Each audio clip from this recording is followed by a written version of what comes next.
Hi friends, పాపకైతే hair oil అయితే prepare చేద్దామని చెప్పేసి మందారం పువ్వు కోసం అని అయితే వచ్చాను. పువ్వు అయితే ఫస్ట్ తెంపుతున్నాను అనమాట.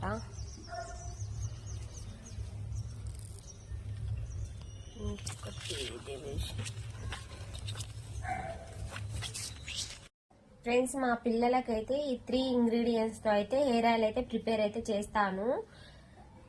చూడండి, పారాచూట్ హెయిర్ ఆయిల్, మెంతులు, మందార పువ్వు. ఈ క్యాప్సిల్స్ ఉంటే ఇవి వేసుకోవచ్చు. ప్రజెంట్ అయితే నా దగ్గర అయితే లేవు, అందుకే ఈ మూడింటితోనైతే ఆయిల్ అయితే ప్రిపేర్ అయితే చేస్తున్నాను. ఇలా చేయడం వల్ల మా పాపకైతే ముగ్గురికి చుండ్రు అనేది చాలా వరకు అయితే తగ్గింది. హెయిర్ కూడా కొంచెం ఊడిపోవడం అయితే తగ్గింది. మా పెద్ద పాప మాత్రం హెయిర్ అయితే ఇప్పుడు హాస్టల్లో ఉంటుంది కదా, ఎర్రగా అయితే అయిపోయింది. తనైతే ఆయిల్ ఎక్కువ పెట్టుకోదు. ఇక్కడికి వస్తేనే నేనే పెడతాను. అక్కడైతే హాస్టల్ అయితే సరిగ్గా అయితే ఆయిల్ అయితే పెట్టుకోదు. ఎప్పుడైతే ఫోన్ అయితే వేసుకుంటుంది. ఇంకొక పాప అయితే ఆమె అయితే మంచిగానే పెట్టుకుంటుంది అనమాట. మా పెద్ద పాపతోనే కష్టం నాకు, ఆయిల్ పెట్టుకోదు సరిగ్గా. చూడండి, నేనైతే ఈ మూడింటితోని ఆయిల్ అయితే ప్రిపేర్ అయితే చేస్తాను ఫ్రెండ్స్. నేను ఆయిల్ ప్రిపేర్ చేయడానికైతే ఇలా అల్యూమినియం బౌల్లోనైతే ఆయిల్ అయితే ప్రిపేర్ చేస్తాను.